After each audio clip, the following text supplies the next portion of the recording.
Good morning, everybody. Good morning. Great to be here. Okay, we start with tzedakah. Charity, putting in pushka, a few coins, $1, nickel, a quarter, whatever you like. We're going to start now, chapter number 5.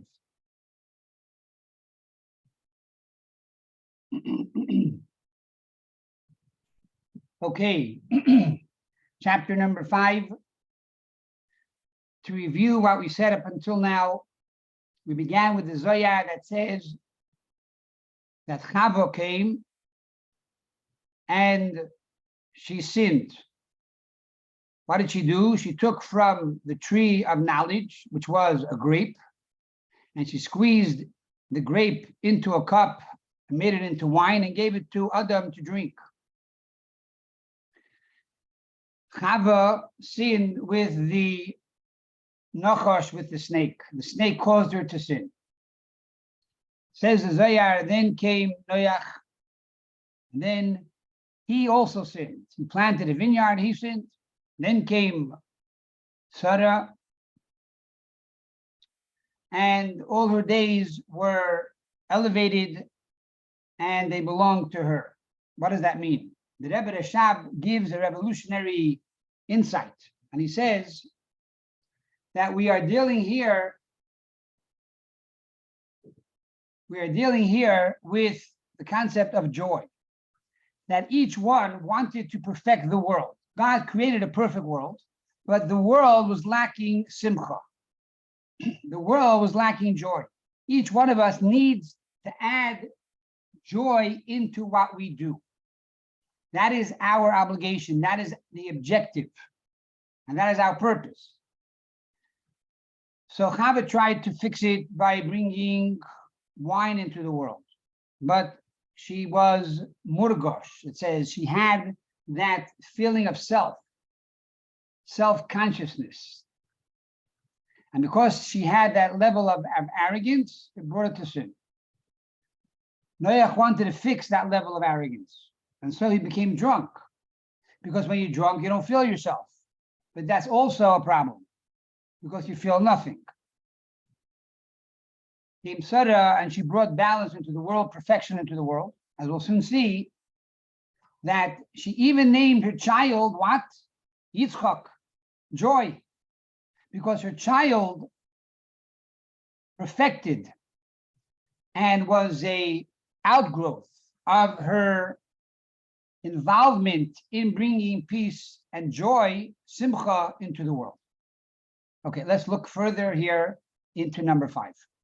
We begin with chapter number 5.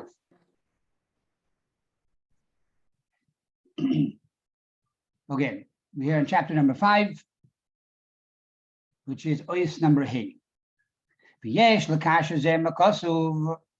concept that Sarah brought joy into the world can be connected with the verse that says, "Az yimalei schayk pinu."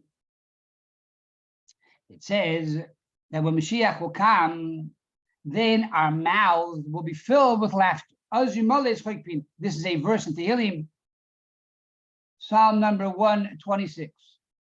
Az yimalei schayk pinu. Then when Mashiach will come, our mouths will be filled with laughter.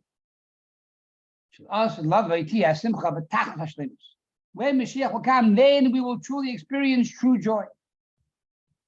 And therefore, even the joy that we have today, and there are many people, Baruch Hashem, that will say, I am joyous. However, compared to the joy that each and every one will experience when Mashiach comes, the joy today is nothing. This is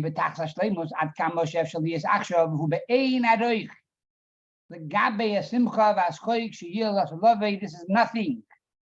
It's incomparable to the ultimate joy and laughter we will have when Mashiach comes. Then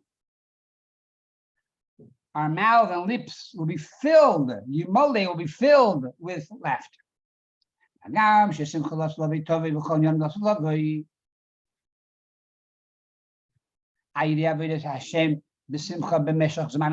even though you can argue that when Mashiach will come, the joy that we will experience then will be the reward of the joy that we have today in Golus, which is a general concept in Chassidus, that the reward of Mashiach and the era of Mashiach is based on our involvement and preoccupation in these mitzvahs, in our labor over Torah and mitzvahs, and primarily the mitzvah of joy. So the joy when Mashiach will come is dependent upon our joy now. Says the Rebbe, Mikol Mokoim Aschash Yil Mizel of Lovei Ol Vimoles Choikpinu Hu Shaloi Be'erech Va'ad Shaloi Berech Kol. It's true that the joy is somewhat a reward and therefore based on the joy of now. However, says the Rebbe, it's going to be totally incomparable. The ad shalei berach klal, which means you're not going to recognize the two connections. You won't recognize the joy of Mashiach, how it's connected to the joy of now. Because the reward, the joy will be so amazing, so magnanimous, so colossal, that we cannot find any parable or parallel to the joy of now. Because the reward then will be beyond the reward. In other words, even though, yes, it's true, there's a level of joy that is a reward for our being joyous now, even though it's challenging, even though it's difficult, even though it's hard to be joyous, we are obligated to be joyous. But the reward will be so much greater than the actual involvement and participation of the joy today.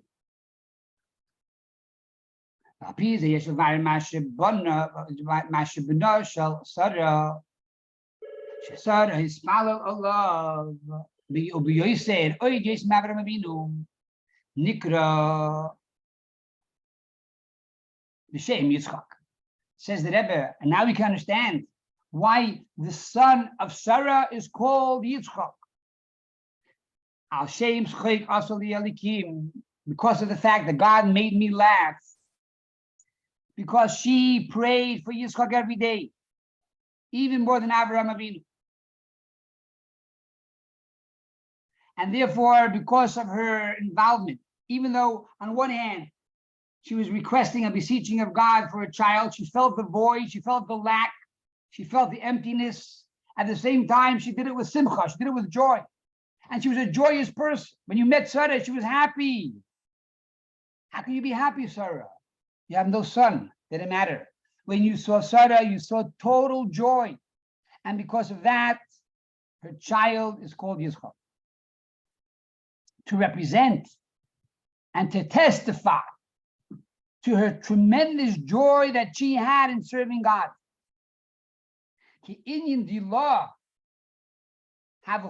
And that's the meaning of the Zohar. And the original question, why does it say twice? These are the years of Sarah. The first time it says that she acquires supernal years. Number two is that the years became hers. What does that mean? The Sarah who it's like the resurrection of the dead, which will be eternal life when Mashiach will come.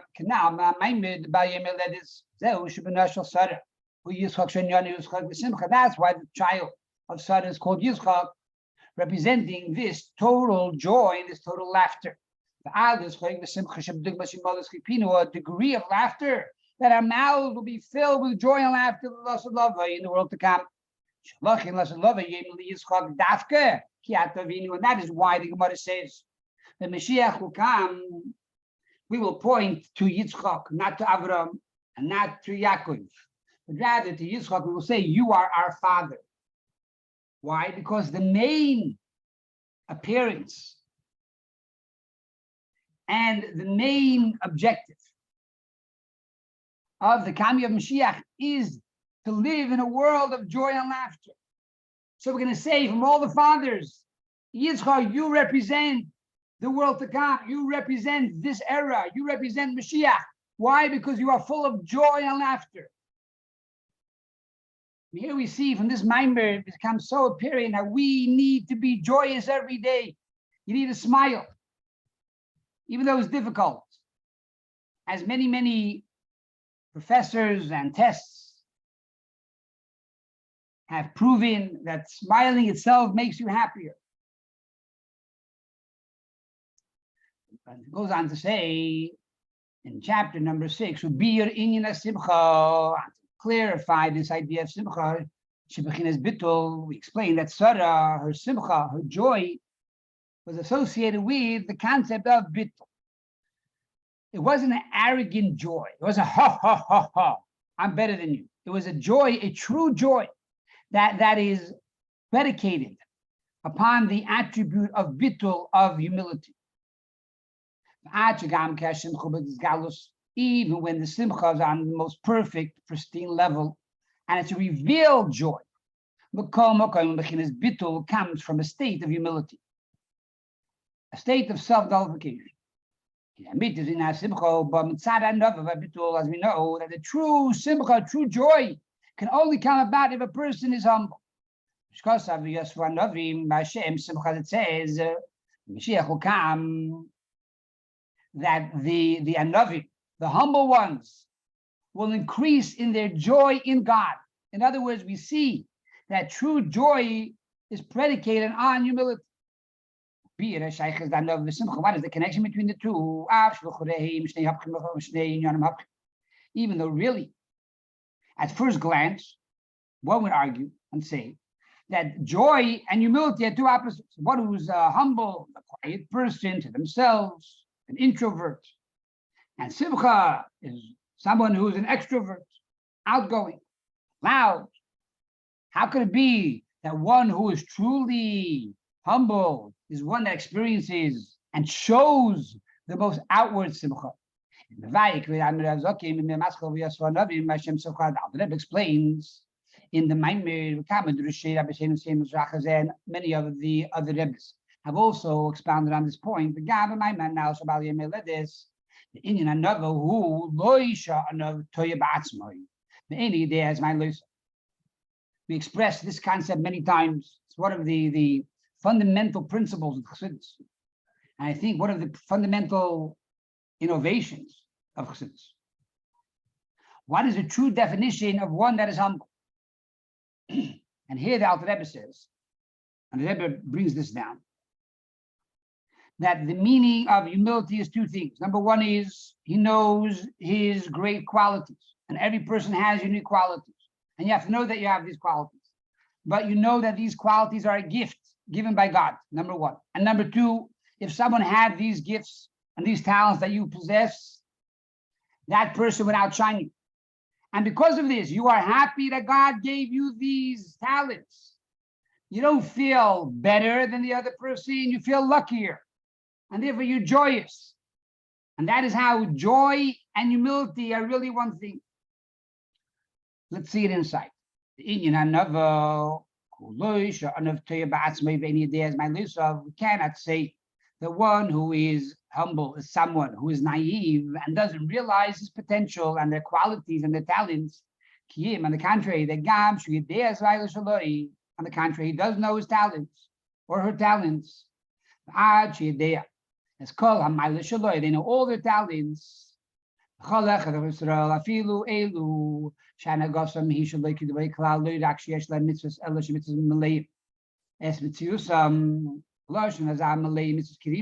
they know, for example, their good deeds. They know all the good actions that they perform. As the Gemara says, even the wicked amongst you are filled with mitzvahs like a pomegranate. Furthermore, the prophet tells us that the entire nation of Israel is righteous. And when you see another Jew, you right away must see the good in that person. You must take for granted that, yes, for sure they're kosher, they're good. And therefore, in other words, every person has many talents. There are those who have a talent that they like mezuzahs. Another person that has a talent that they're great in tefillin. Another person has a talent that they have the most beautiful Shabbos table. Another person has a talent that they'd light the Shabbos candles the most pristine, spiritual, and lofty way. Each person knows what they do special. They don't become arrogant in themselves. And surely that they're not arrogant, they feel I'm better than you. They know the truth. That these great qualities is not something they created. It was given to them. Was given to them from above. God gave them these qualities. And furthermore, if another person had these qualities, they too would also accomplish the same thing as you. And furthermore, and furthermore, because he is humble, or she is humble, and she has tremendous level of self-nullification, the person thinks, and furthermore, if another person had your talents, that other person would reveal those talents and do more with them than you. And this humility,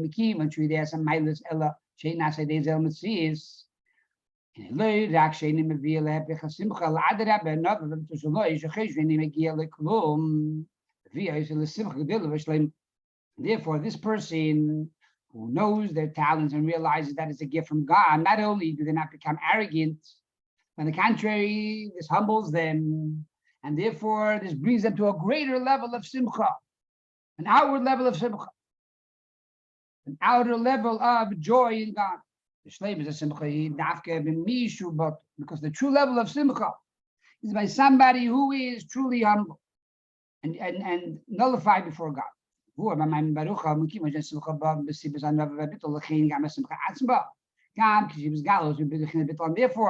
not concerned that this person that is joyous will become arrogant, because sometimes you say a few l'chaim, you get a little arrogant, you get joyous, and you start saying things which are not so nice. And here we're saying no, that a person is a true level of humility. A, they don't need wine to become joyous, and B, the joy is out of humility, even when they express their joy. It's not self-consciousness. It's not self-awareness. It's not about me. On the contrary, it's about a higher reality. It's about God. And now the Rebbe says a new thing, a very powerful thing, that being joyous will add to your life. Being joyous will make you live long.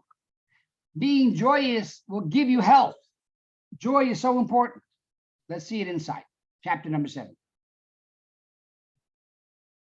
Chapter number 7. And that's the meaning. That's the meaning why it says in the Torah twice. These are the years of Sarah. And again, it repeats it after saying she was 127 years old. These are the years of Sarah. The years of Sarah. So it goes on the Zayah and says,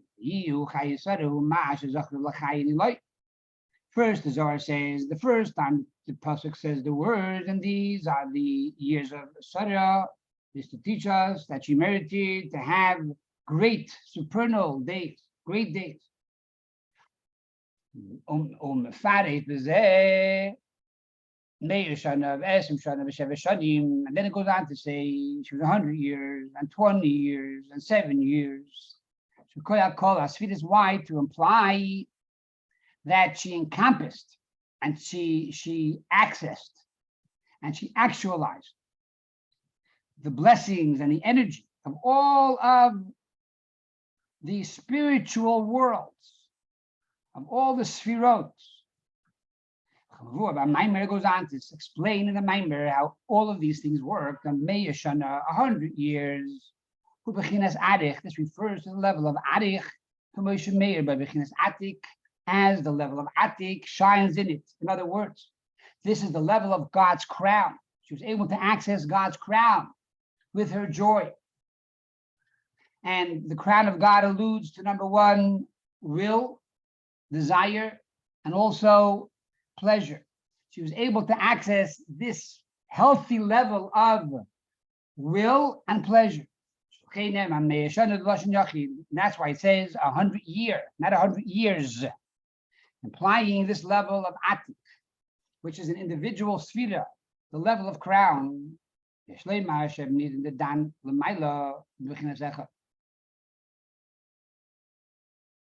Furthermore, this is a level which is higher than the level of echad, of one.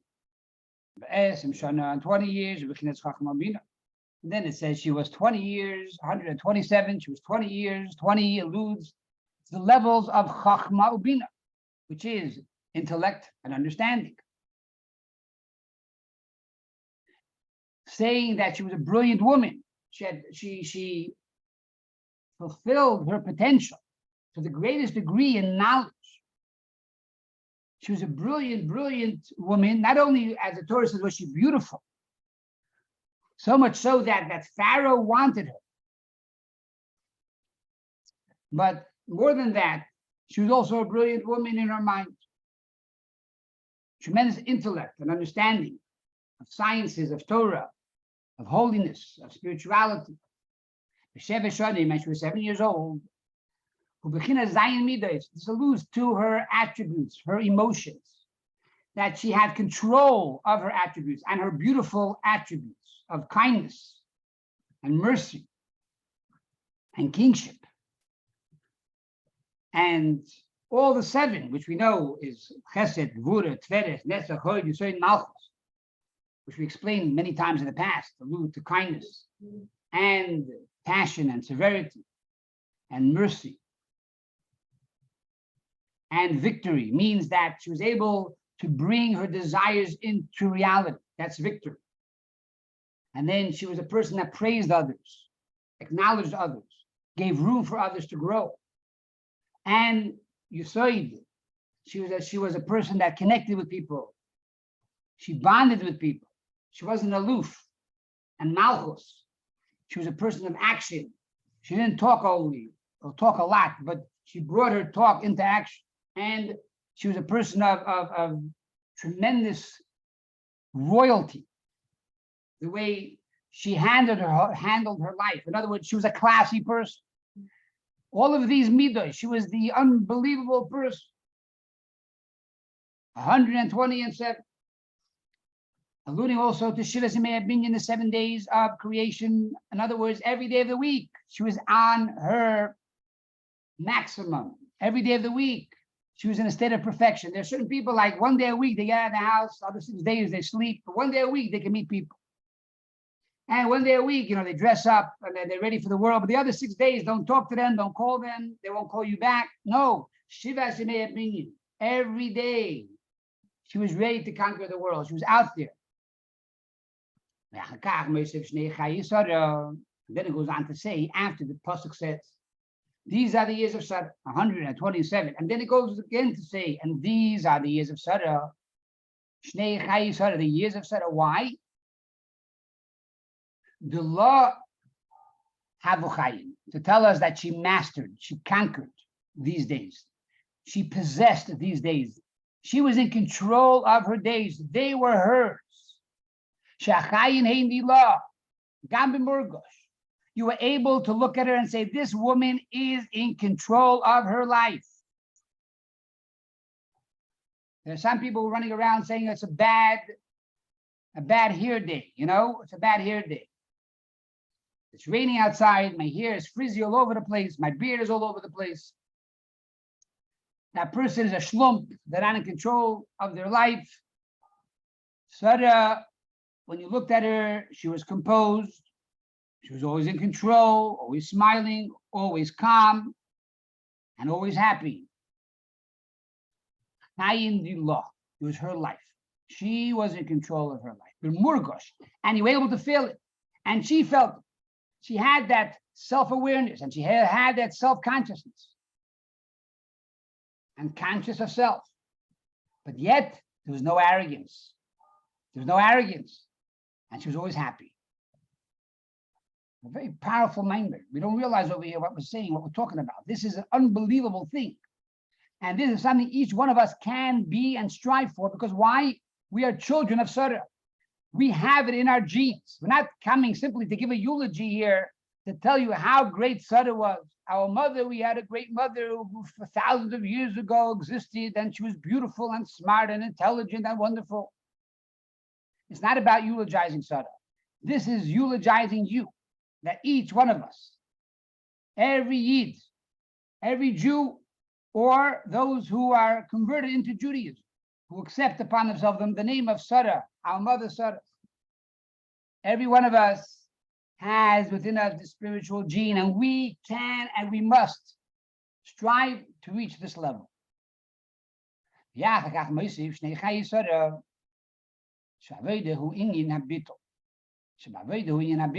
the meaning, that she was in control of her life, that she was totally nullified to God's will.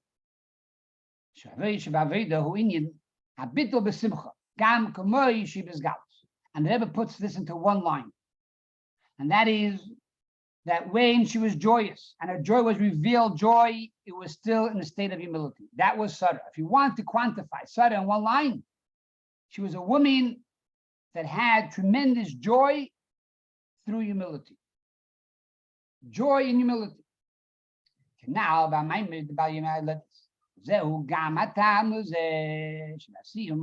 Shnei Chayei Sarah Ein Mefarit. המספר ב-127,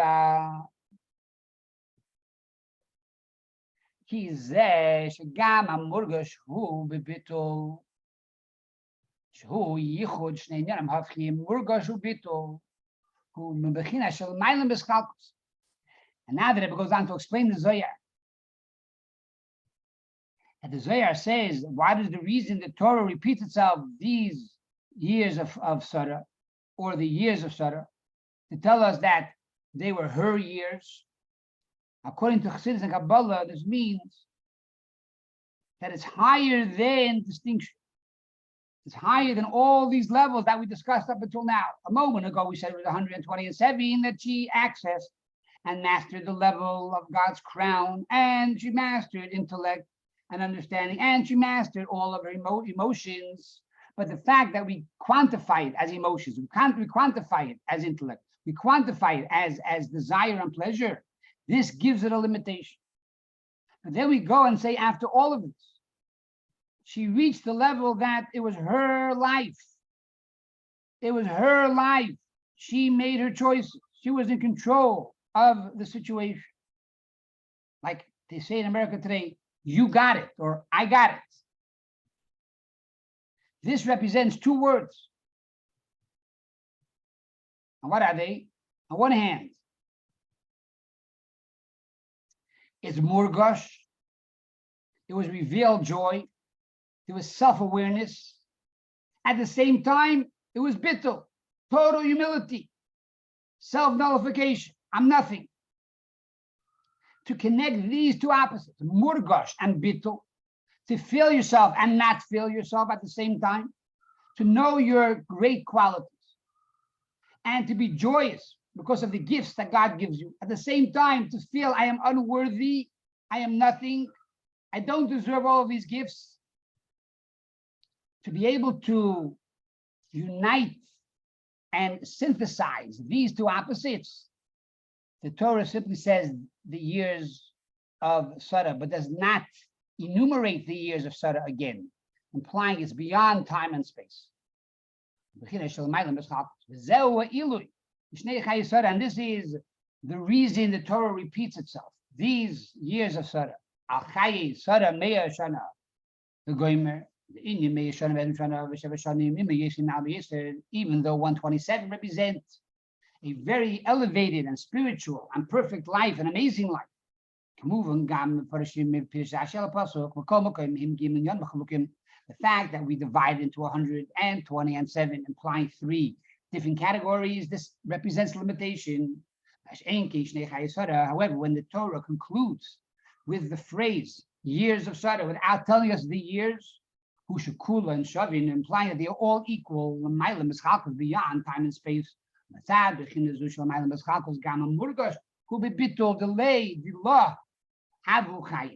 is the meaning, they were her life. Again, two concepts, murgash and bittul, self-awareness and yet self-nullification. One final paragraph, this concept in our daily service to Hashem to be a master over our life, like Sarah was. Shigam hamurgosh, even though we are aware of ourselves and we know ourselves and we know our great talents, and that brings to simcha b'izgalus, tremendous joy, revealed joy. At the same time, we must be in a state of bittul, hu bittul. That person remains humble and nullified before others.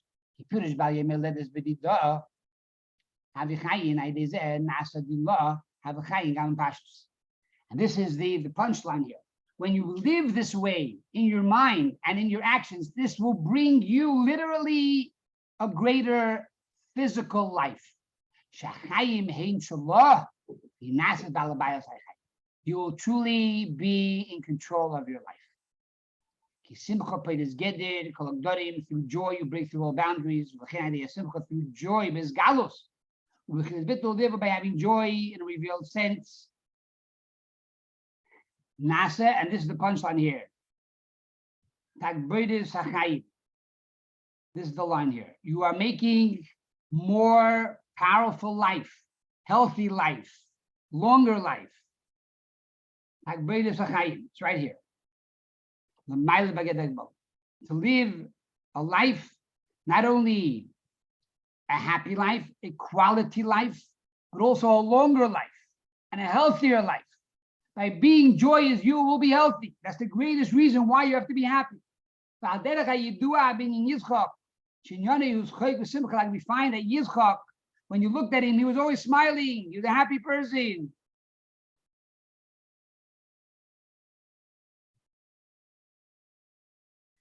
Gevura is the Yitzchak, and that's what we say. Yitzchak represents Gevura, strength. It doesn't mean he was a person that was judgmental and critical. Rather, he had tremendous energy in life. And that's why he was blessed. He was rich. Everything was good. When you're happy, the whole world is happy with you.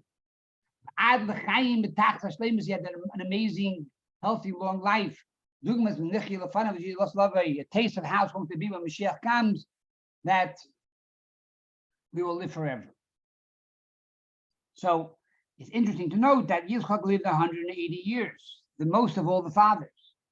Avraham was 175. Yaakov is 147. Yitzchak lived 180. Why? Joy. That's the answer.